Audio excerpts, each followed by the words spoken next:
Boa noite, pessoal do Arte do Encontro. Hoje nós estamos com a Lívia Burchianti. Ela vai hoje falar e vamos fazer aqui uma oficina, um workshop sobre corpo e arte, explorando a anatomia humana. Lívia, se você pudesse se apresenta, tá ok? Você está com a palavra para seguir adiante. Obrigado, hein, pelo apoio. Eu que agradeço, Wagner, obrigada pelo convite, boa noite a todos. Como o Wagner falou, eu sou a Lívia Burchianti, eu sou médica otorrinolaringologista formada pela Santa Casa de São Paulo, mestre em Ciências da Saúde, e atualmente eu estou como docente da mesma faculdade, docente do Departamento de Morfologia, e eu sou artista visual, membro do SINAP e representada pela Companhia Arte e Cultura, que é uma galeria. Não sou artista de formação, mas desde pequenininha que a arte faz parte da minha vida, e, enfim, atualmente eu sou artista visual há muito tempo, há mais de 20 anos, né? Já tive algumas exposições, já tive a oportunidade de expor no Carrossel do Louvre, por exemplo, e essa imagem que está como plano de fundo da nossa apresentação é um quadro que eu fiz durante a faculdade, chama Lição de Necrópsia da doutora Janete Pozan. Doutora Janete Pozan deixa eu só eu colocar aqui, não tem como, aqui, peraí, só um segundo, o apontador a laser aqui. Janete Pozan é essa professora aqui, loirinha, de cabelo curtinho enrolado, que foi nossa professora de patologia na época da faculdade. Eu tirei essa foto e teve até tem uma história engraçada que teve que passar pelo comitê de ética, porque era uma necrópsia, para eu poder divulgar esse quadro. E atualmente ele está no acervo do Museu da Santa Casa. Eu doei ele para o Museu da Santa Casa. E hoje o intuito é eu ensinar vocês a desenhar, né? É muito interessante porque para a gente desenhar, a gente precisa ver. E será que a gente vê com cuidado? Será que a gente tem observado o mundo ao nosso redor para a gente poder, então, portanto, reproduzir? Será? Esse que é o questionamento. Então, vamos seguindo aqui. Opa, peraí que não foi.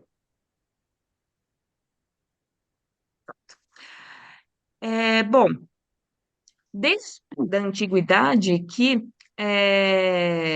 se observa o mundo ao nosso redor, tá certo? Então, a gente tem uma imagem de uma pintura rupestre em que as figuras, né, retratavam o dia a dia cotidiano deles, então, o que eles iam caçar, então, é bem comum, tem imagem de grupinhos, assim, ao redor de uma caça, de algum bicho que eles estavam tentando cercar, enfim.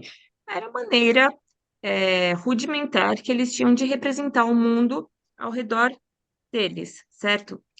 E aí, pensando um pouquinho no mundo ocidental, a nossa cultura ocidental começa lá pela Grécia Antiga, por Roma, né, em que havia um cuidado, a representação da beleza seriam aqueles corpos perfeitos, tudo com a representação anatômica perfeita, grupos musculares e a proporção áurea e tudo bem equilibrado, tá certo?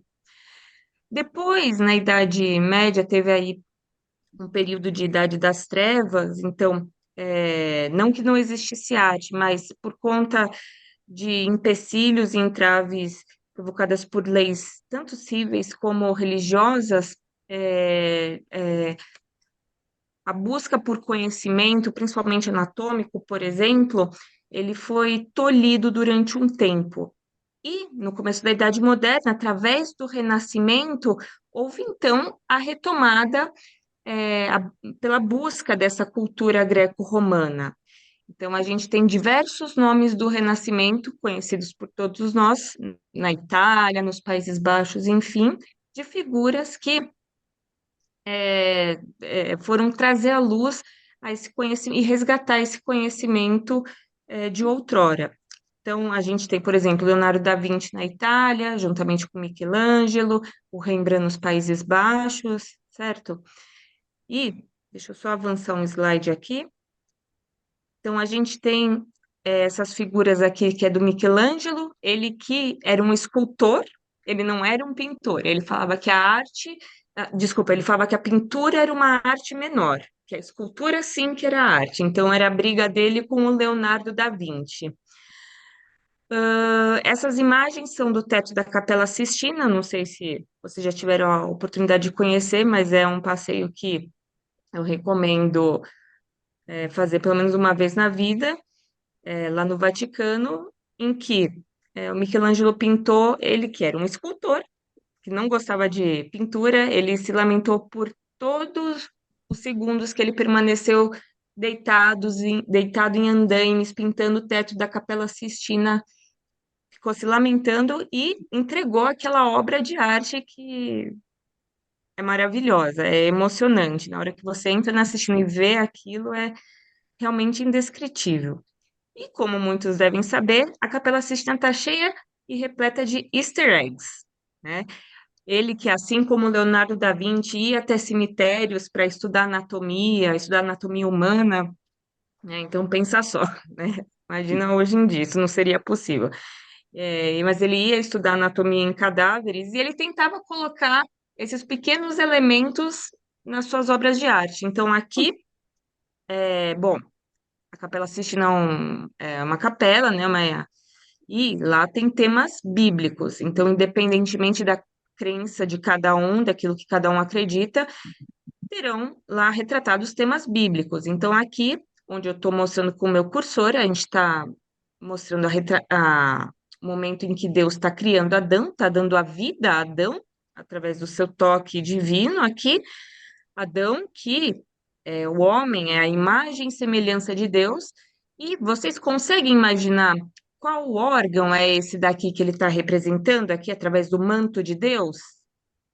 É uma parte dele, mas vocês conseguem identificar que órgão é esse? É um órgão que está Cérebro. formando é o cérebro, muito bem. Então, o homem, que dentre os mamíferos é aquele que tem a maior capacidade de inteligência e cognição, enfim, é intuitivo da gente pensar que é o cérebro que está dando vida ao homem, tá certo?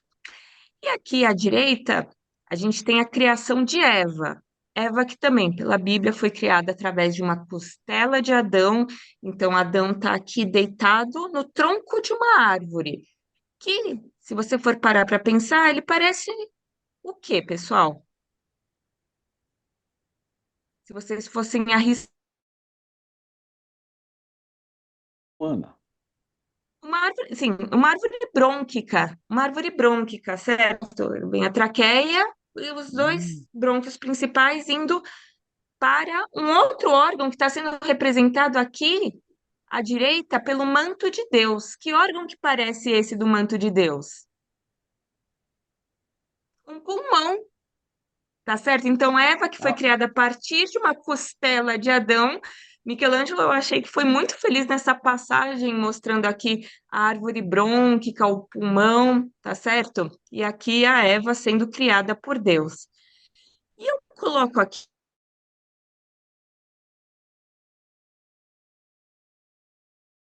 criando os oceanos. Então, ele está lá separando as águas das terras e criando os oceanos.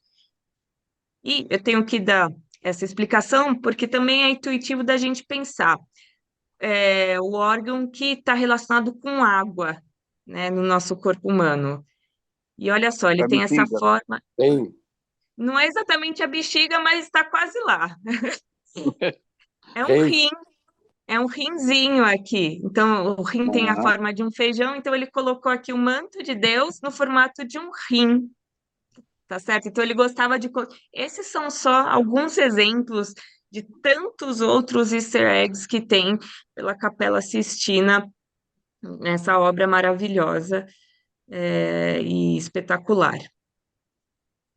Bom, falei um pouco de Michelangelo na Itália, vou falar um pouquinho desse outro artista, eu acho que muitos, se não todos de vocês também conhecem, que é o Rembrandt, que foi um artista que viveu também por volta de 1700, 1800, se assim, a Idade Moderna, nos Países Baixos, né, na Holanda.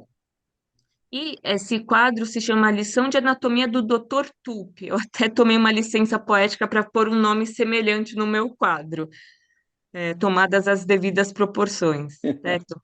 Mas aqui está o Dr. Tupi, ele está dando uma lição de anatomia, ele está fazendo o papel de professor, ensinando anatomia humana para os seus alunos. E aqui ele está mostrando um grupo muscular que a gente chama de flexor superficial dos dedos. Então, o paciente está na posição anatômica, que a gente chama, né, com a palma da mão voltada para frente, e aí vai estar o grupo dos flexores dos dedos e do punho também, mas nesse caso é flexores dos dedos. E ele está tracionando esse grupo muscular, dando a sua aula.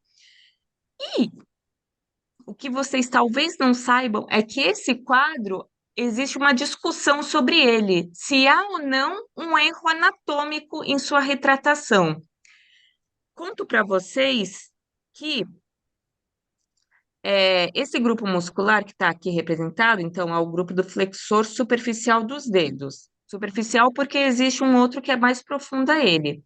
Ele tem uma origem, um início dele nessa região aqui, que é uma região, olha só, que a gente chama de medial, está mais próximo do centro do corpo. Se vocês forem ver aqui o polegar nessa imagem ele está mais lateral.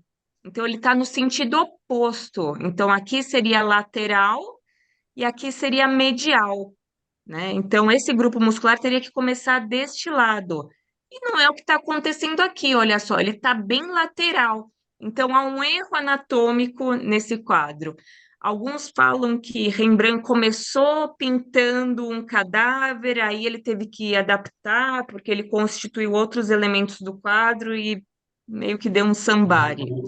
Então, alguns autores falam que tem um erro anatômico, porque ao invés de começar aqui desse lado medial, está começando mais lateral.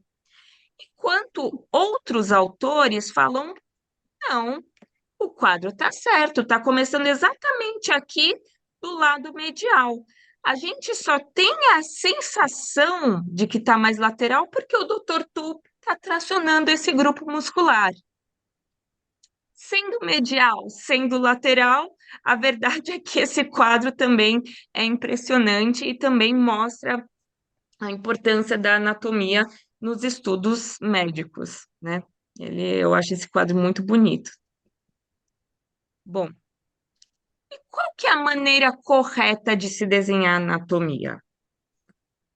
A maneira correta seria igual Leonardo da Vinci, com as proporções, com os grupos musculares corretamente posicionados, com um estudo anatômico por trás disso, ou é como dos expressionistas, a exemplo aí do Edvard Munch, né, que fez o Grito, que aqui não tem noção de proporção nenhuma, grupo muscular, aqui não tem nada. É puramente a emoção que ele retratou nessa figura.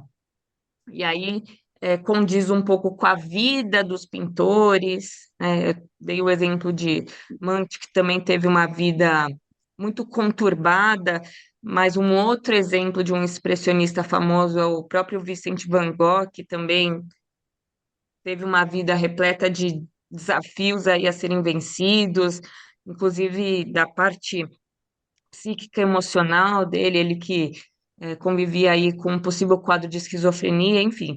Qual que é a maneira correta de se retratar a anatomia, né? Bom, ao longo dos séculos, a gente teve vários movimentos artísticos, então eu coloquei alguns deles, não todos, porque senão ficaria uma aula de 3 horas e meia, né?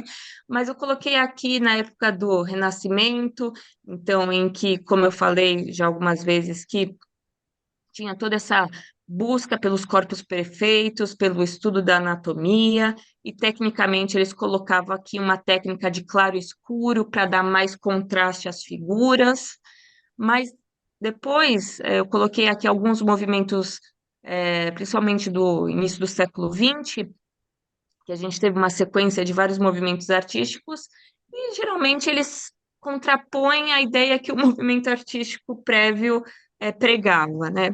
Então, aqui a gente tem o impressionismo, e é interessante porque o impressionismo surge justamente quando surge a fotografia. Então, a fotografia já trazia uma representação fiel da realidade. Então, o ponto deles seria: a gente quer demonstrar a sensação e a impressão que a luz traz nas figuras ao nosso redor, né? Então, é a sensação, a impressão da luz no mundo ao nosso redor. Então, a gente tem algumas figuras, como Monet, que retratavam bem fielmente isso. Depois, a gente tem aqui outro movimento importante, que é o fauvismo, que usava mais cores chapadas, e como ocorria a combinação dessas cores entre si visualmente. Então, não tinha muito cuidado com profundidade, por exemplo, era muito mais a, a, a combinação de uma paleta de cores através dos elementos do quadro.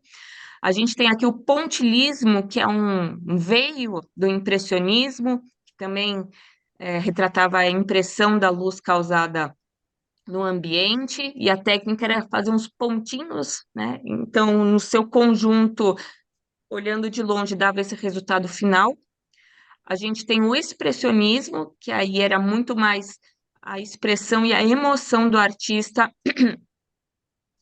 retratado nessas obras, e aí a gente tem, eu coloquei como exemplo A Noite Estrelada do Vicente Van Gogh, que sua vida conturbada era visível e nítido durante as suas representações artísticas.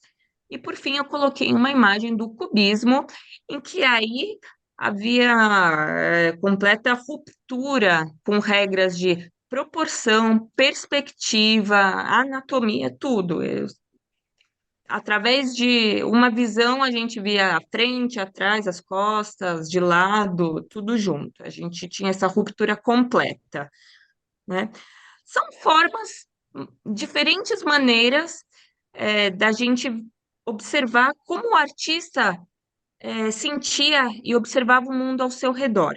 Claro que isso depende não só da habilidade e sensibilidade do artista perceber o mundo ao nosso redor, mas também de uma habilidade plástica motora desse artista. Não É. adianta nada ele ser muito sensível e ver e ter uma visão muito onírica do mundo se ele não sabe retratar isso no papel. Então, a qualidade de uma obra de arte depende desses dois elementos aqui, da capacidade de observação do artista e de sua habilidade plástica motora. E eu coloco aqui, olha só que interessante, uma sequência de imagens que foram feitas pela Laura, minha filha, quando ela tinha 3 anos. Então, quando ela tinha 3 anos, ela me aparece com esse desenho. Então, eu falei para ela: Nossa, que bonito, filha. Mas o que que é esse desenho? E ela falou: Mamãe, isso daí é um pão. Eu falei: Ah, claro, filha, é um pão, né? Mas assim, por mais simples que seja um pão, o que que a gente consegue perceber com isso? Ela, com 3 aninhos, ela já conseguia entender que um pão é diferente de uma cadeira, por exemplo. E ela conseguia delimitar aqui mais ou menos a forma meio ovalada de um pão. Mas não passava muito disso, ela não era capaz de trazer elementos que distinguisse um pão do que um ovo, por exemplo, né? Era muito rudimentar.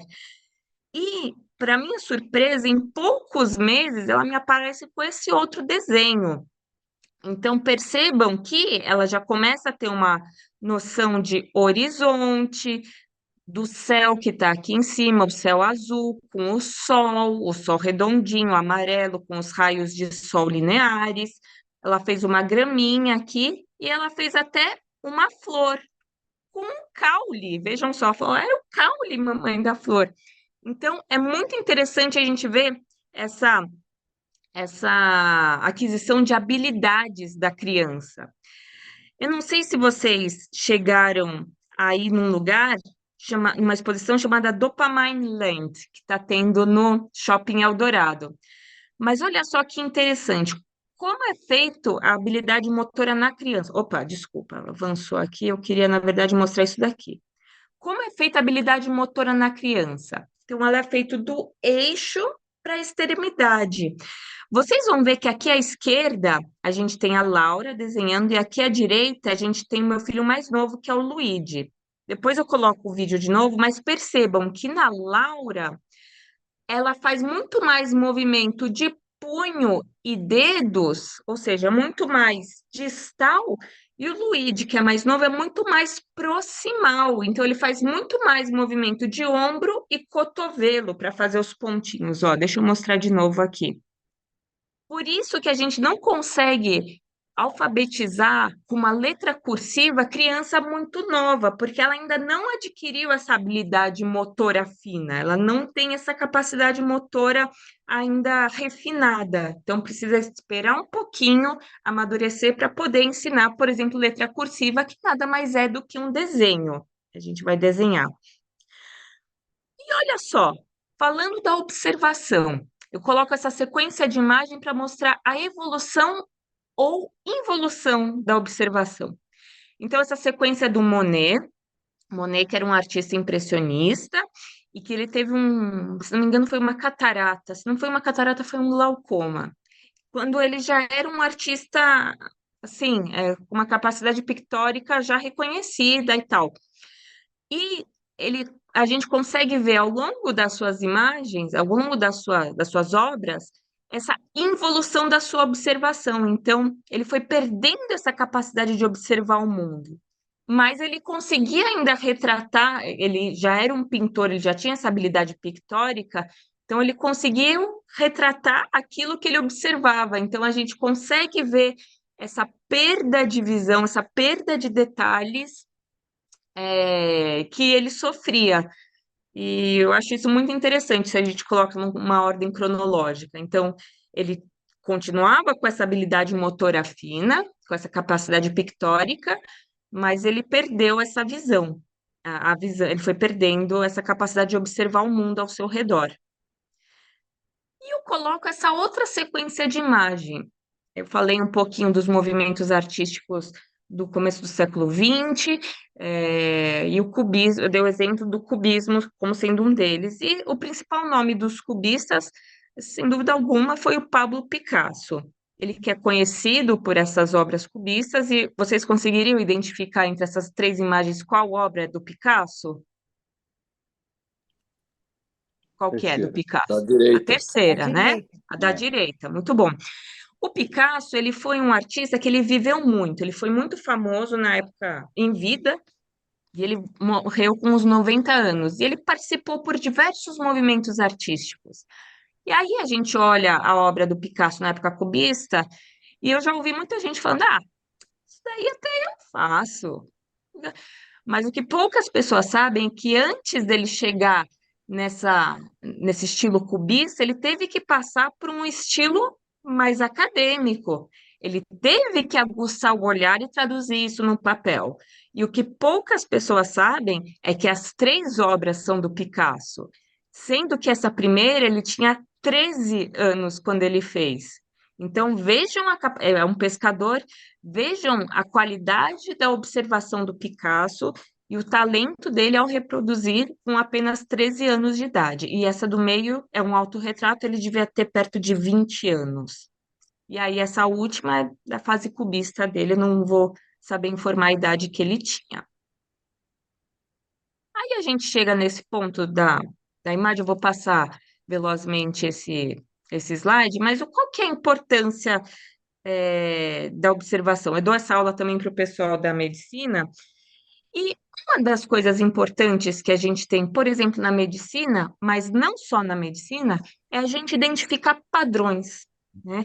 Então, a gente precisa identificar padrões para saber aquilo que sai do padrão.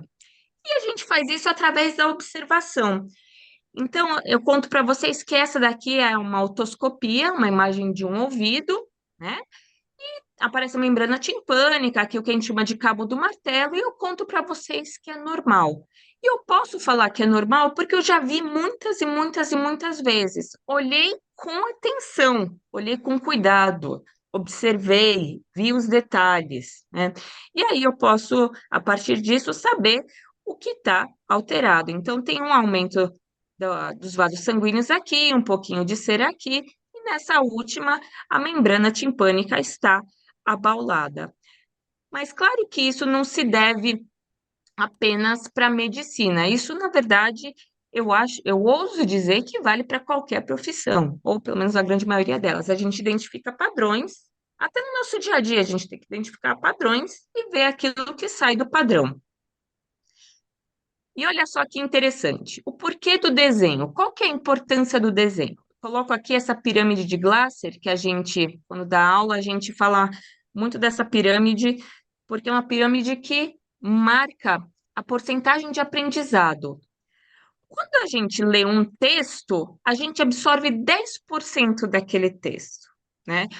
Então, eu falo para os meus alunos: você pega um texto e começa a ler assim, sobre a escápula. A escápula é um osso plano e triangular. Ah, professor, eu já cansei, né? Não estou prestando atenção em mais nada. Quando chega aqui, anterior encontra-se a fossa subescapular, o cara já nem falou, nossa, deixa eu ler aqui de novo do começo que eu não estou prestando atenção.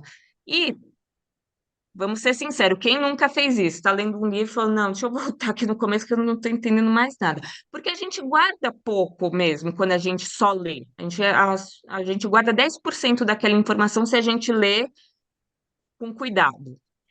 Quando a gente ouve, então, dependendo da entonação que o camarada está dando, isso aciona outras áreas que chamam nossa atenção, e aí a gente começa a prestar mais atenção e nosso cérebro começa a entender que aquilo é importante. Então, a gente começa a absorver 20% daquele conteúdo. Por meio da observação, então eu estou observando aqui, faz de conta que é uma escápula, né? Então, aqui é uma escápula, é um osso plano, triangular, aqui tem uma margem medial, que é uma margem. Aí a gente vai começar a ver mais arte. Isso, se a gente tiver uma habilidade áptica, áptica com H, quer dizer, aquela habilidade que é dada pelo toque, aí adiciona ainda mais informações para o nosso cérebro e a gente vai absorvendo, vai guardando mais informações sobre aquilo. A gente absorve 30% daquele conteúdo. Se a gente vê e ouvir, então a gente está numa aula. Então, estou mostrando, olha, pessoal, isso daqui é uma escápula, tudo bem? Vocês estão vendo? Ele é um osso plano, ele tem aqui uma parte anterior, tem uma parte anterior, a gente tem uma fossa aqui que a gente chama de subescápula. A gente absorve ainda mais, porque a gente está acionando ainda outras áreas do cérebro, área da visão, área da audição, área do pode correlacionar com tato também, se a gente tiver diante da gente um objeto semelhante àquele. E os nossos alunos, eles se encontram aqui. Opa, aqui eu vou mostrar uma escápula, né?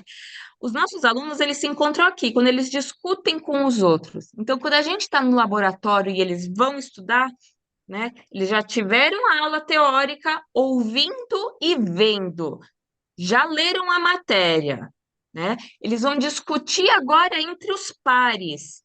E com isso, eles vão adicionar ainda outras áreas do cérebro e eles vão aprender 70% daquele conteúdo. E o nosso intuito com essa aula é quando a gente vai fazer. Então, através da observação, a gente vai observar uma imagem e a gente vai não só observar, como ver com atenção, e aí a gente vai tentar reproduzir. E com isso, eu tenho certeza que o aprendizado daquele conteúdo vai ser muito maior. Isso eu estou dando um exemplo, uma aula de anatomia, mas vale para qualquer coisa. Quem nunca precisou fazer um desenho para entender melhor algum conteúdo? Isso realmente, por isso que a gente gosta de escrever. A gente está na era digital, então tem muita alunos com tablet, mas digitar, eles aprendem muito pouco, ao passo que quando eles escrevem com letra cursiva, eles aprendem muito mais, porque estão fazendo exatamente isso, um desenho. o uso dos símbolos e da geometrização. Aí vocês vão chegar para mim e vão falar: Ah, Lívia, mas eu não sei fazer um homem de palitinho. Eu não sei desenhar. Mas todo mundo sabe desenhar triângulos, círculos, quadrados e retângulos. Precisa disso para começar. E a gente usa muito símbolo. Símbolos que trazem elementos que fazem a gente distinguir que aquele símbolo representa alguma coisa. Então, por exemplo, isso daqui, o que está representando? Casinha. Uma casinha, certo? Vocês poderiam falar, mas a minha casa é duplex. Você podia ter posto uma varandinha. A minha tem o telhado mais assim. Tudo bem, são variações de um mesmo objeto, mas assim, ele traz elementos que permitem a gente dizer que aquilo é uma casinha. Então, tem aqui a parte das paredes, tem uma portinha, uma janela e um telhado. É uma casinha. Da mesma forma que isso é o quê? Está representando o quê, melhor dizendo? Um computador. Computador. Tem aqui a parte da tela e aqui a parte do teclado. Ah, mas você não colocou as letrinhas lá, tá faltando o E. Mas é uma representação daquilo. Tem elementos suficientes para a gente entender que aquilo é um computador.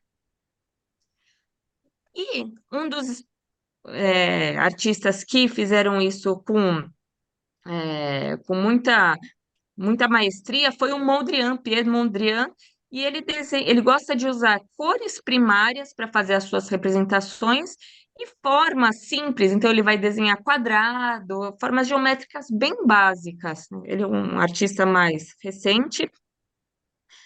Tá vendo? Ele coloca linhas retas, enfim. Esse quadro é um pouco mais simples, ele tem quadros mais rebuscados, mas ele é um exemplo de como a arte pode ser simples e geometrizada. Então, vamos fazer aqui, vamos começar fazendo um exercício. Ah, pessoal, uma coisa que eu não falei, se vocês quiserem me interromper ou esperar para deixar as perguntas para o final, vocês fiquem à vontade, tá bom? Vamos então fazer aqui uma pré-aula, um exercício de 5 minutos, tá? Rapidinho aqui. Eu quero então que vocês reproduzam, de acordo com a sua memória, o quadro do Mondrian que eu acabei de mostrar. Meio capciosa isso, mas isso é para a gente refletir. A gente vive num mundo em que a gente está sempre bombardeado por informações, é Instagram, a televisão, tudo, computador. E será que a gente tem observado o mundo ao nosso redor com atenção? Será que a gente tem parado para prestar atenção em alguma imagem, por qualquer que seja? É mais para a gente refletir isso, tá? É, é rapidinho, tá, pessoal? Foi uma coisa meio capciosa isso daí, mas é para a gente refletir mesmo, tá? Então, vou dar aqui uns 2, 3 minutinhos.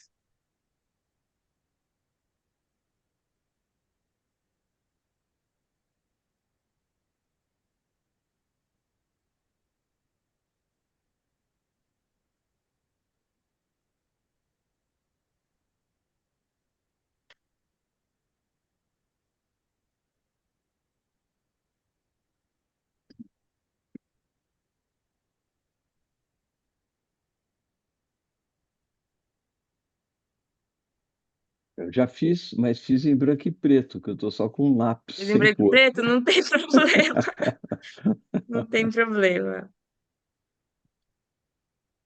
Eu também fiz as linhas com Bem feito. lápis. Tá bom.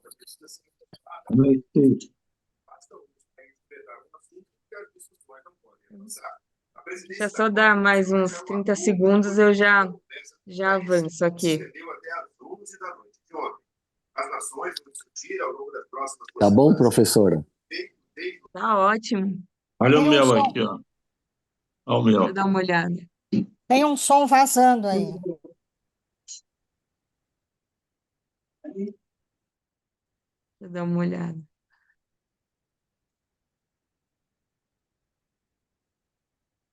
Deixa só eu ver aqui.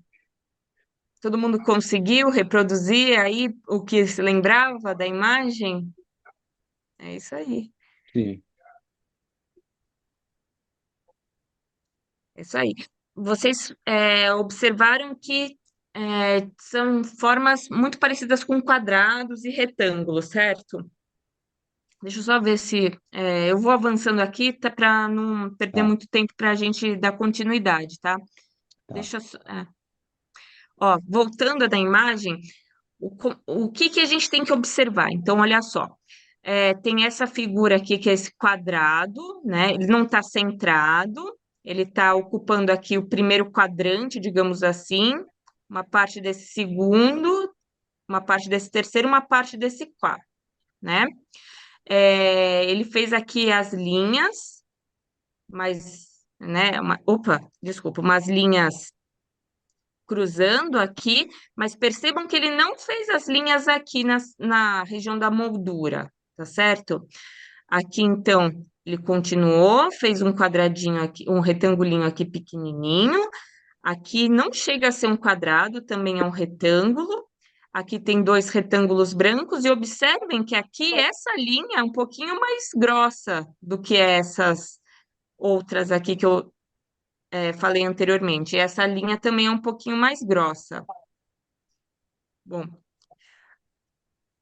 aí agora eu vou fazer um outro exercício para vocês, tá?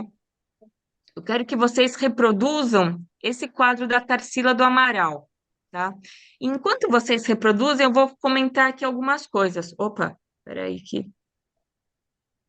Tem, tem uma imagem, um retângulo preto aqui, que está aparecendo em cima da imagem da Tarsila. Para Ah, mim também. peraí, deixa eu dar uma olhada, que eu acho que é o meu... Faz tempo. É, Ah, eu acho que isso. talvez se eu fizer aqui... Ah, acho que assim fica melhor. É, Agora tá ótimo. Ah, desculpa, pessoal. É porque tudo bem. estava a foto de vocês aqui. Tá. Então, ó, deixa eu mostrar aqui algumas coisas. Enquanto vocês vão fazendo, eu vou fazer alguns riscos aqui, tá? Para mostrar algumas coisinhas para vocês. Então, olha só, se a gente traçar aqui o meio da imagem, a gente pode ver que essa figura ela não está exatamente no centro, né? O centro é mais ou menos aqui, desculpa, está Ah, meio torto, mas ela não está exatamente no centro. E uma outra coisa que a gente observa, a parte do horizonte não está também exatamente no centro, está aqui um pouquinho mais abaixo, tá certo? Ficou meio torto porque é difícil desenhar aqui na tela. Percebam, notem quantas voltinhas aqui o cabelo dela dá. Então, ela dá uma volta, opa, duas, três, e o comecinho da quarta, certo?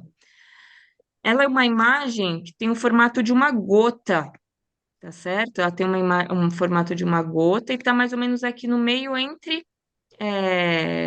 bem no meio aqui desse horizonte previamente traçado.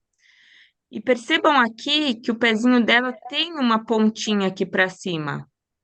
Sim, e assim, certo? O cabelo dela tem três ondinhas que também respeitam essas linhas que eu desenhei anteriormente, né? São alguns elementos que, por mais simples que seja o quadro da Tarsila, faz a gente observar com mais calma, né? Não é só simplesmente bater o olho e falar, isso daí até eu faço. É analisar a obra de arte com cuidado, com carinho e tentar reproduzir para a gente criar vias realmente de aprendizado. E aí, vocês conseguiram fazer aí? Deixa eu abaixar aqui um pouquinho para. Vocês conseguiram fazer o quadro da Tarsila? sim. Legal. Vou, deixa eu mostrar aqui meu apontador a laser. Deixa eu seguir aqui, então. Posso seguir? Pode. Posso?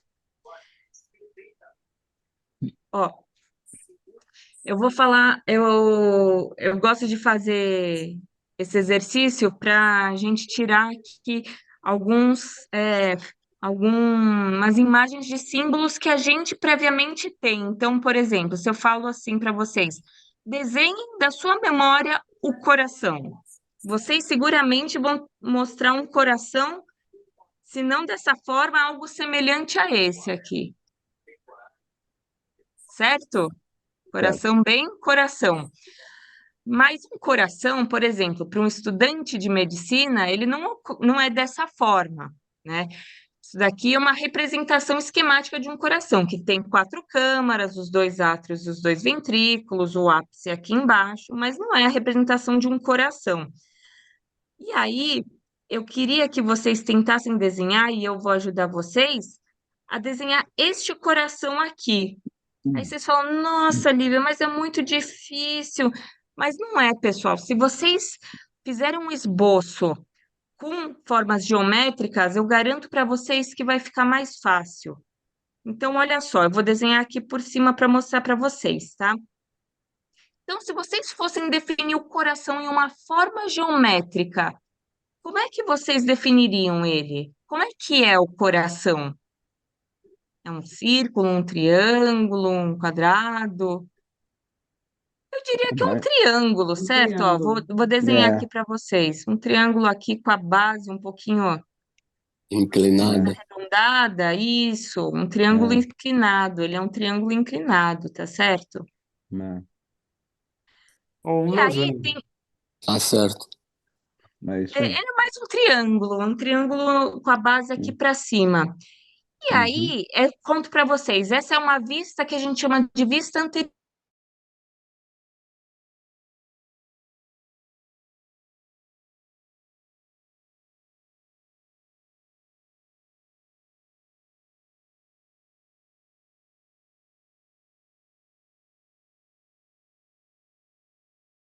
Triângulo aqui e um outro triângulo aqui, ó. E aí, eu conto para vocês que tem 3 grandes vasos que chegam aqui na base do coração. Não precisa saber os nomes deles. Claro que, é, nesse caso, não precisa saber os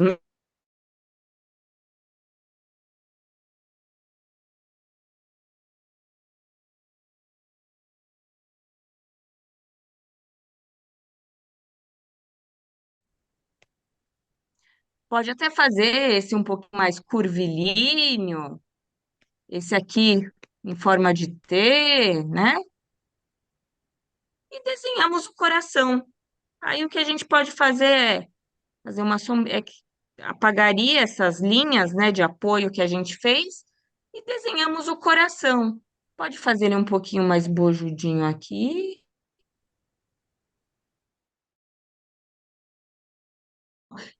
A gente representando geometricamente fica fácil, a gente pode desenhar qualquer coisa, pessoal. Eu coloquei exemplos anatômicos porque são exemplos que são, entre aspas, difíceis. Não é que são difíceis, eles são complexos, eles têm muitos elementos, mas basta você enxergar essa, essa geometrização que vocês conseguem desenhar, pessoal, qualquer coisa.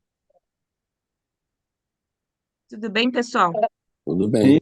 tudo bem. Alguém quer falar? Eu ouvi alguém falando alguma Eu coisa? estou aqui desenhando.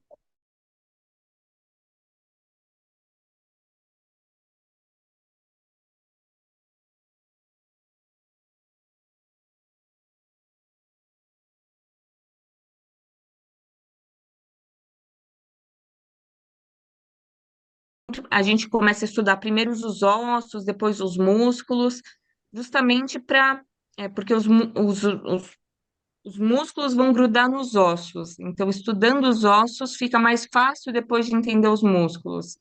E aí, quando a gente vai desenhar, a gente vai virando igual um quebra-cabeça, as coisas vão se encaixando umas nas outras. Por isso que existe uma sequência lógica de aprendizado, né? Aham, muito Podemos legal. seguir?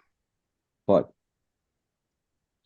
Então, eu falei um pouquinho de como desenhar, mas é exatamente isso, era geometrizar essas figuras anatômicas. Então, a gente precisa dar um eixo, falar o que fica à direita, o que é à esquerda, o que é da frente, o que é o que é atrás, para se localizar espacialmente. Mas o mais importante é a gente tentar enxergar essas formas geométricas na figura que a gente quer desenhar. Então, a escápula, por exemplo, ela também tem essa conformação mais triangular, certo? Aí aqui, percebam que tem essa linha que vem aqui por trás, deixa eu só mostrar o meu cursor aqui. Essa linha que vem aqui por trás, que tem continuidade com essa outra linha. Tudo isso tem nome, mas a gente não precisa saber um nome, a gente só está fazendo um exercício de ver, tá? Que é da mesma forma essa linha que vem aqui para cá. Tem essa outra estrutura que é meio bicuda. Faz então uma coisa meio bicuda, depois você conserta, não tem problema. No nosso esboço vale tudo, a gente pode fazer qualquer coisa. Aí aqui, olha só, tem um pequeno colo à escápula, um colo que é meio retangular. E aqui essa parte mais côncava, que a gente pode traduzir como uma coisa mais oval. Eu vou mostrar depois uma imagem melhor para vocês, tá? Ó, para quem quiser reproduzir.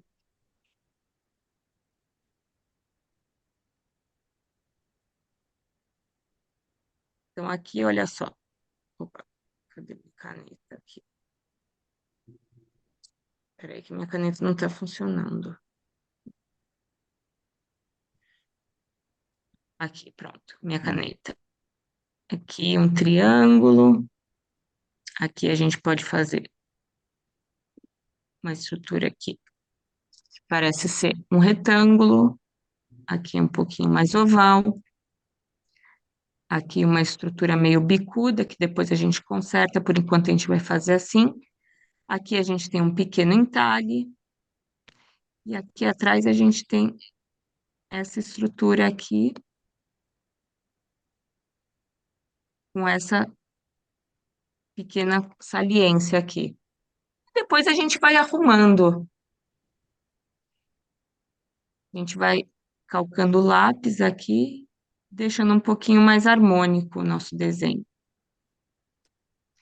Eu, durante muitos anos, enquanto estava aprendendo a desenhar, fiz dessa forma. É uma maneira que você vai treinando de ver o olhar. Aqui também dá para fazer com número, então olha só. Vou fazer aqui com esse outro osso longo. Então, aqui eu faria duas linhas retas. Aqui tem uma região, consegue ver que é um pouquinho mais arredondada, perto da escápula? Eu faria como se fosse uma bola mesmo. Uma região circular aqui. E aqui, essa região mais distante, eu faria como se fosse um triângulo.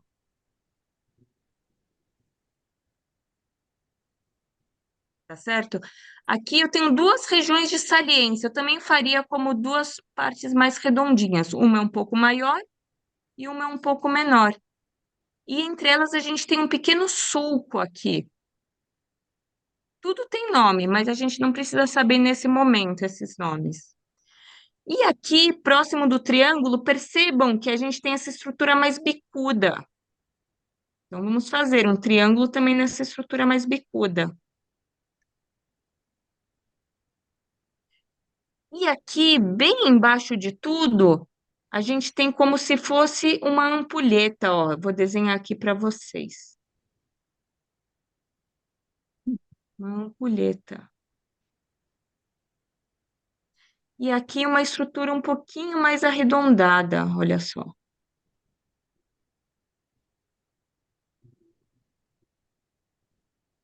E aí depois, é que se eu apagar, vai apagar tudo aquilo que eu desenhei. Não vou conseguir apagar só uma parte. Mas aí depois, deixa eu pegar uma outra cor aqui. Aí vai fazendo tal, né? Como se fosse.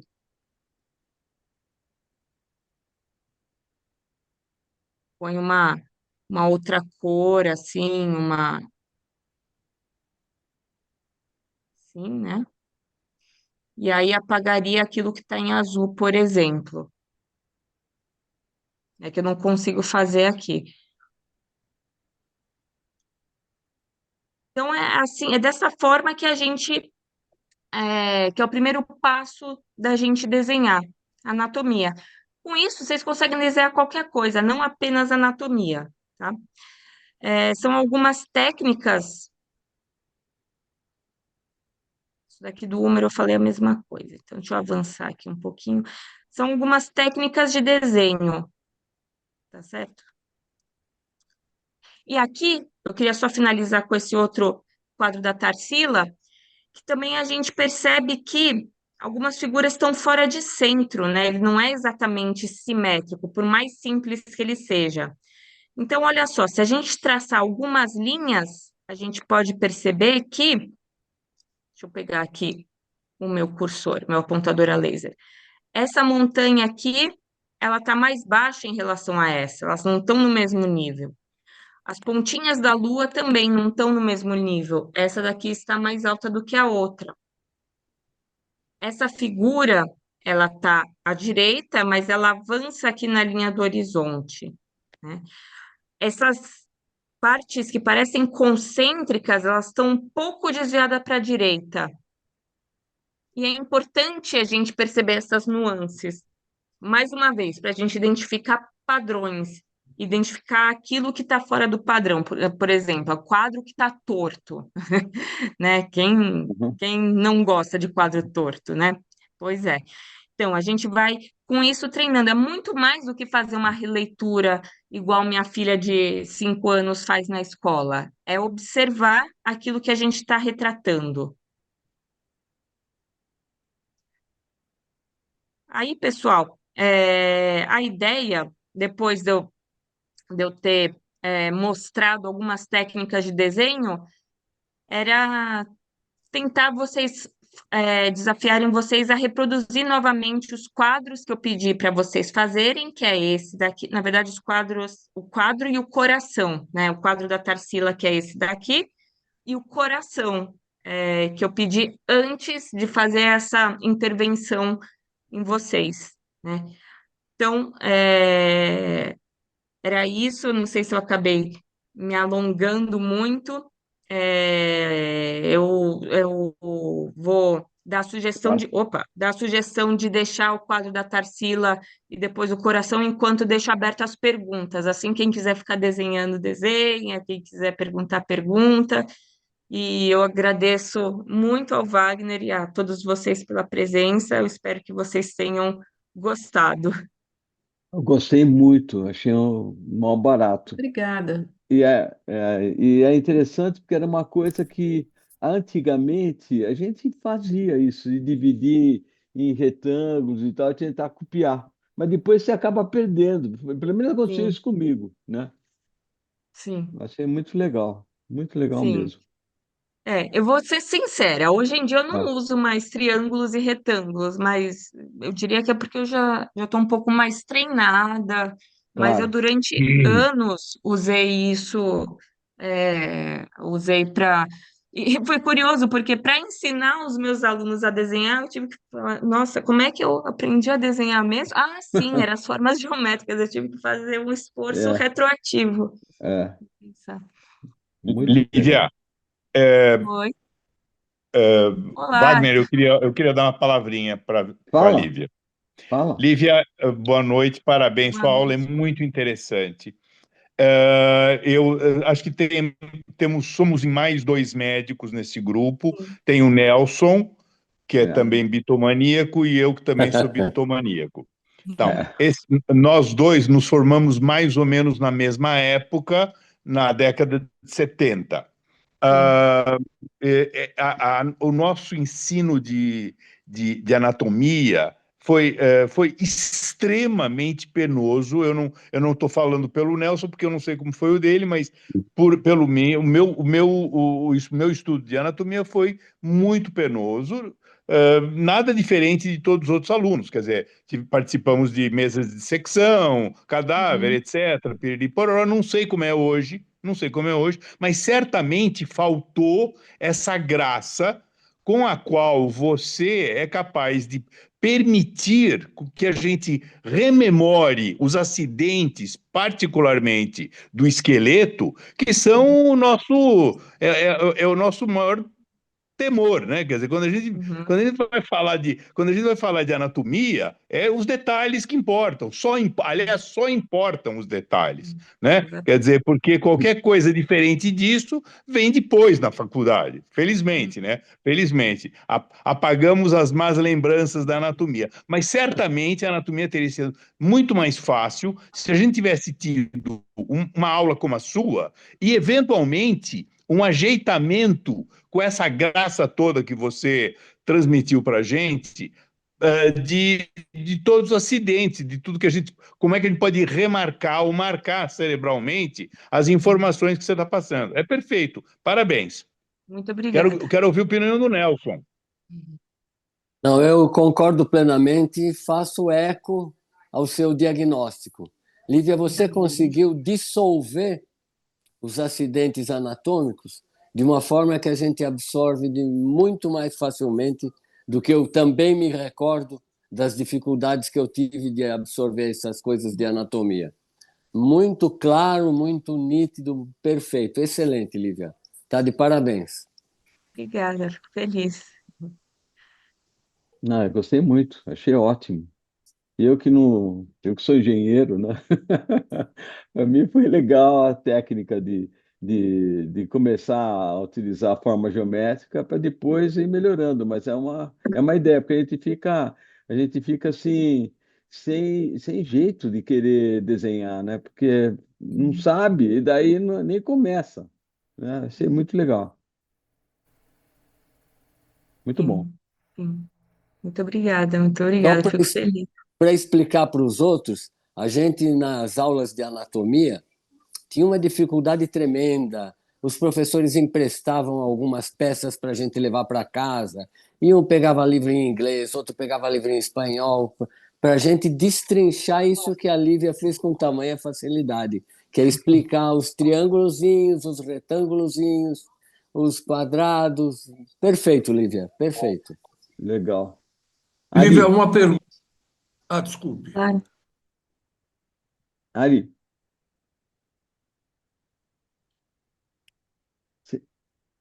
Lívia, parabéns, realmente excelente a aula, a palestra. Eu achei ótima essa forma sua de fixar desenhando.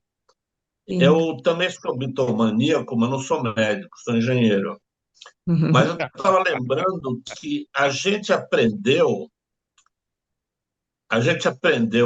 a desenhar a geografia, os estados do Brasil, desenhando. Quer dizer, isso foi uma forma, pelo menos eu aprendi assim, de Uhum. fixar bem o formato e a localização dos estados. Parabéns e obrigado. Eu que legal, agradeço.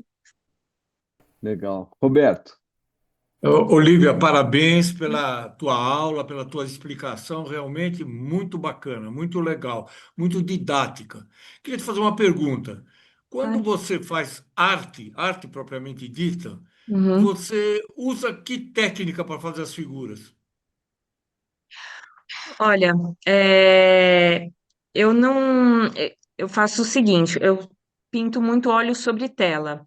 Então, eu faço um esboço a carvão. Eu não faço muito triângulos e retângulos, porque senão, como eu uso carvão para riscar a tela, ia ficar muito poluída, eu não ia conseguir me entender. Mas eu faço um desenho bem simples, esquematizado, um esboço mesmo. E aí eu vou trabalhando com óleo em cima, com a tinta óleo em cima. Aí eu faço os detalhes, eu vou trabalhando por camadas por cima. Eu Legal. faço primeiro um fundo e aí eu vou trabalhando por cima disso. Ou seja, mas a tua base não são figuras geométricas, você já faz Então, alguma não, coisa já no estilo. sim, não mais, porque, mas durante muitos anos, enquanto eu estava aprendendo a desenhar, aprendendo proporção, eu fazia isso, desenhava tudo primeiro com formas geométricas, depois eu apagava e fazia com as linhas curvas, enfim, fazia sombra e eu finalizava o desenho. Mas hoje em dia eu acho que, como eu estou mais treinada, já criei essa via cerebral motora, eu não costumo fazer, eu não me lembro de uma situação recente em que eu tive que utilizar. O que eu às vezes utilizo, isso sim, são linhas, por exemplo, para eu ver de que lado está a imagem, que nem que eu fiz com os quadros da Tarsila, por último. Então, eu quero pôr um elemento mais à direita, mais à esquerda, quero pôr a linha do horizonte mais abaixo, então eu ponho algumas linhas, isso eu faço sim. Mas geometrizar as figuras faz tempo que eu não faço. Eu acho que eu já Já já passou estou dessa mais fase. calibrada nesse sentido. Oi? Me diz uma coisa. Diga. Desculpa, é a última Não, coisa que eu pode vou falar. perguntar. Vou deixar Tá? depois o Manaus falar o tempo inteiro. O que que você acha do Mondrian? Acho que é Mondrian, né? O nome dele, que É, ele faz Mondrian. absolutamente figuras geométricas. Eu gosto dele. Eu gosto dele. Mas você, Ahn, eu acho desculpa, O estilo que ela faz, ela se desculpa te pinta, interromper. olha, sim, Você ela não chegou uma falou. hora, você chegou uma Anatomia, né? hora sim. que Não, você falou, a gente que qualquer um faz. É. Eu acho que eu faço os quadros do Mondrian. Porque às vezes é assim. Modéstia, É, porque tem provavelmente eu não venda tem que nem ele, de mas quadrado, retângulo. Isso aqui é fácil. eu Quanto aquele vou daquela ser sincera, japonesa eu que vou tem a ser bola? sincera, eu Roberto, não conheço a fundo o início da vida do Mondrian, eu não sei, mas geralmente esses artistas, eles passam por uma fase assim mais acadêmica e depois eu não sei exatamente se é o caso dele também, mas eles passam por essa fase mais acadêmica e aí depois eles passam por um estilo próprio que é meio que fazer o que eles quiserem. É que nem o Picasso, ele é conhecido como pelo cubismo, né? Por aquelas quadros, é feio, né, não sei o quê, mas assim, eu falo que ele conquistou o direito dele fazer o que ele quiser, o Picasso, porque agora, ele aprendeu a o pintar tudo mais. fazer um Mondrian é fácil depois que o Mondrian fez. Exatamente, exatamente, exatamente. olha, Tuta, eu não sei se é isso aí. Eu acho. Olha, sem ver o Mondrian, eu acho que eu faria. Modéstia à Mas parte. você Eu nunca não sei teve, se mas venderia. Eu Roberto, não você sei se nunca teve venderia, essa mas que eu faria, ideia. faria. A Hein? Depois que o ideia que Mondrian teve a a ideia, aí fica ideia. fácil. Você pode fazer vários Mondrians Não sei. que não foram feitos por ele, mas a ideia, a Olha, concepção, a percepção dele, foi ele que fez. ô, Tuta, tenho minhas Primeiro. dúvidas.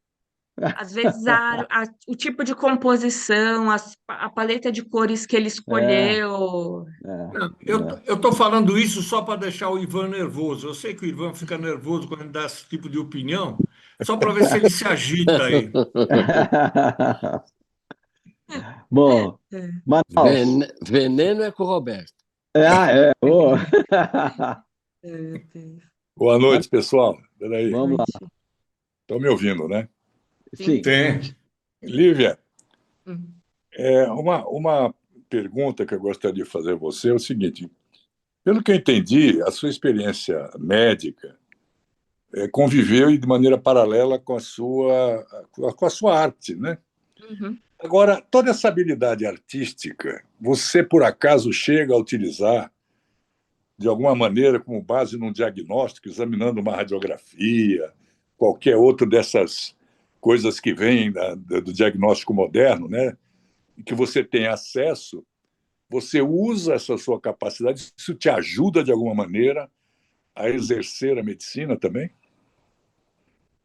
Olha, eu diria que sim. Eu acho que a arte e a medicina, ela não, assim, a arte ela me ajudou muito a sobreviver à faculdade, digamos assim, serviu como válvula de escape.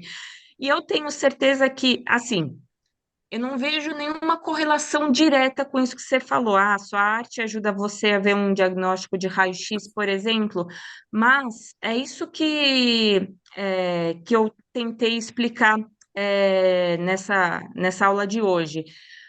A arte, a minha visão artística, a minha capacidade de observar permitiu criar vias neurais que permite eu ver uma alteração no exame de imagem. Então, algo num padrão que sai do padrão usual. Então, não que seja diretamente ligado, mas indiretamente eu acho que tem relação, sim. Questão de cor, na medicina a gente usa muito se está vermelho, se não está vermelho, o tipo, a cor da lesão, se é uma lesão branca, se é uma lesão. Então, esse treinamento de tipo de cor que eu uso na arte me ajudou também na medicina. Então, eu acho que não dá para, no meu caso, soltar uma coisa da outra, elas estão interligadas, e eu até tento fazer material para medicina, enfim, isso daí é uma outra coisa. Ilustração científica, eu tento sempre fazer até para os meus alunos, porque eu não consigo é, separar essas duas paixões da minha vida, a medicina e a arte. Que bom. Manaus, Obrigado. eu acho que, Parabéns. se você me permitir, Lívia, eu diria, Manaus, que a sensibilidade dela como ser humano é diferente. Não sei se você me entende. Ela pode aplicar essa sensibilidade para ser uma médica melhor do que ela seria. Muito legal. Concorda, Concordo, Lívia? concordo. Não, Sim, então, essa é a razão é de o que eu ter feito a busco, pelo pergunta. menos. Que agora é o acho que seguinte, o a reconhecer, eu pergunta que até não quer calar. A pergunta que não quer calar é: você preferia ser consultado e diagnosticado por uma artista como ela ou não? Né? Sim, eu Sem gostaria. dúvida, sem dúvida. Eu, como médico, gostaria. É isso aí. Meu pai, Muito bom. Legal. meu pai era médico e ele sobreviveu também na faculdade, porque ele não tinha dinheiro, desenhando em livros de anatomia. Ele Que tinha legal. uma capacidade de desenho maravilhosa. Às vezes eu acho uns cadernos antigos dele, assim, a nanquim é perfeita, uma coisa perfeita. E ele também fez vários quadros. Eu tenho muitos quadros do meu pai. Então, eu acho que você junta a fome com a vontade de comer quando você vai desenhar Tuta, e tal, né? faz uma apresentação sobre as coisas do teu pai. Por isso que ele era um médico bom como foi, Tuta. É verdade, verdade. Ele tinha uma sensibilidade especial mesmo. Ok. Você foi aluno Roberto, dele também, Nelson? Eu fui aluno. Eu não me recordava, mas os meus colegas que eu consultei não, lembraram muito coloca o dele. nome dele. Qual é o nome dele? José Barros José Magaldi. Magaldi. Foi professor de nefrologia na primeira clínica médica. Isso. Na Legal. segunda clínica médica. Não, Eu primeira fiquei- clínica médica. Eu fiquei sabendo até que alguns alunos que já o conheciam procuravam passar com ele de propósito para receber os ensinamentos do professor. O Raul Kutaiti, que é meu amigo, É. era um desses aí, que andava atrás dele para receber as aulas dele. Eu sou suspeita para falar, não posso falar. Não, mas pode Não, falar mas que eu confirmo. eu já anotei aqui, viu, Tuta?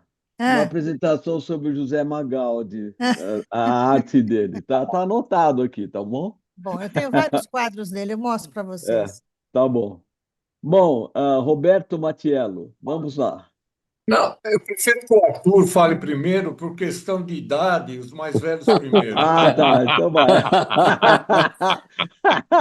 Arthur. Obrigado. Não, eu era sobre aquele assunto que estava sendo iniciado, sobre como o que representa essa sensibilidade na vida de um médico. O que eu diria é o seguinte, que a medicina ela é toda baseada na capacidade de absorver os detalhes, seja do paciente, seja do anatômico, seja do funcional, e tentar remontar o quadro que a gente absorveu de uma maneira terapêutica. Então, assim, na verdade, a gente usa detalhe para tudo e sempre. É alucinante isso em medicina. Quem não se adapta à ideia do detalhismo não pode ser médico. Aí a minha empregada fala que eu sou muito detalhista. Mas eu tenho que ser, né? Eu sou treinado para isso. É um chato, né? Exato, um chato. O Arthur fez uma apresentação, viu, Lívia? Que é Uhum. oncologia, ciência ou arte? Pra você ter uma ideia. Sim. Ou arte. É. Eu lembro dessa. Muito boa. Depois eu Obrigado. coloco aqui de novo. Sim. Vamos lá. Ok. Roberto Matiello. Olívia, Sim. saindo um pouco da Mas medicina, escuta, e aí como é que vai ser o negócio de limpar? Ô, o- Nelson. Oi. Não, é que vazou um som aí, mas tudo bem. Vamos lá. Lívia, fazendo uma pergunta, saindo um pouco Uhum. da medicina, me diz uma coisa, entrando mais na parte artística, quando Uhum. você senta ou levanta, sei lá, fica na frente de uma tela, você já sabe o que você quer fazer ou é uma inspiração no momento? Varia, varia do dia. Às vezes eu olho uma imagem e falo, nossa, eu preciso reproduzir isso daí. E às vezes eu vou falando, o que que eu quero pintar? Então, será que eu quero pintar uma flor? E aí eu vou buscando temas, vou fazendo uma pesquisa ativa. Mas já aconteceu os dois cenários. Ou eu estar diante de uma tela e falava, o que que eu vou pintar? E fazer uma busca ativa. E às vezes eu preciso pintar uma imagem, retratar uma figura, e aí eu não consigo fazer mais nada se não pegar uma tela e reproduzir ao meu Ah, estilo. entendi. Você não é que nem aquele pintor que pega um monte de tinta, vai respingando e sai o que sair. Você Não, não, pensa não. em fazer. Eu penso antes. Sim, eu penso antes. Sim, eu penso Legal, antes. legal. Você Não, só então, queria saber como é que era. você faz alguma pintura abstrata? Abstrata, eu nunca me aventurei ainda. Eu sou expressionista, mas eu sempre me baseio por uma imagem e eu faço mais figurativo. Eu acho que eu nunca Uhum. me aventurei com abstracionismo ainda, Legal. mas quem sabe? É difícil Nelson, fazer quadro abstrato. é, Nelson, Oi? tem uma mãozinha do teu lado aí, branca. Não, não, Ah, não. Então não, tá bom. não coloquei, desculpa. Tá Não, bom, não não, coloquei. tudo bem. Ok. Mais alguma pergunta, pessoal? Mais alguma observação? Lívia, eu acho que você Não. podia parar de compartilhar, Bom, assim, acho que eu gostei demais. Aí você tem uma ideia aí, nós estamos com 22, chegamos a 23 pessoas ao mesmo tempo. Tá o Henrico aqui, não é verdade? Que maravilha. Muito bom. Ok. Olha, agradeço muito. Gostei demais. E vamos marcar um dia aí no ano que vem, que tá a programação aí já tem para o ano que vem, se você puder mostrar a tua arte. tá bom, combinado. Não a arte aplicada à medicina, mas a Tá tua bom, arte assim em si. Tá bom? tá bom. Perfeito. Eu mostro um portfólio, vai Filha, ser um prazer. maravilha. Muito legal. Mais alguma coisa, pessoal? Acho que Parabéns, hein? não. Bom, Bom, viu, Muito Lívia? bom, Parabéns Lívia. pela apresentação. Parabéns. Obrigada, olha, pessoal. Obrigada, Parabéns, viu? Muito Lívia. obrigada. na semana que vem, nós vamos ter a apresentação sobre como o samba entrou na vida do José Eugênio Leal e da Nilce Carvalho. A Nilce é uma artista, uma música, e ela não só toca, como canta, ela faz shows e tal, é uma pessoa excepcional. E o Zé Eugênio Leal, um amigo, professor emérito da PUC do Rio, na área de transporte, somos amigos há muito tempo. Então é isso, tá bom? Por sinal, uma curiosidade. Ele, quando vinha para São Paulo, ele ficava na minha casa várias vezes. E é daí de manhã ele ia fazer meditação. E a minha casa tinha um morro atrás. E ele ia lá para o morro. E daí tinha um cachorro, um boxer, que não deixava ele meditar, porque chegava lá, ele ficava, o boxe ficava cutucando, ele não conseguia meditar. Mas é isso aí. Muito bom. Gente, legal. Até a semana que vem. Até a Wagner, você semana. está por aqui ou não? Até. Hã? Você tá em terras brasileiras? Ah, tô, já voltei. Voltei na sexta-feira à noite, no final da tarde. Uhum. Muito bom. Legal, Parabéns, pessoal. Lívia. Muito Obrigada, obrigada. Valeu. pessoal. Muito bom, Boa Lívia.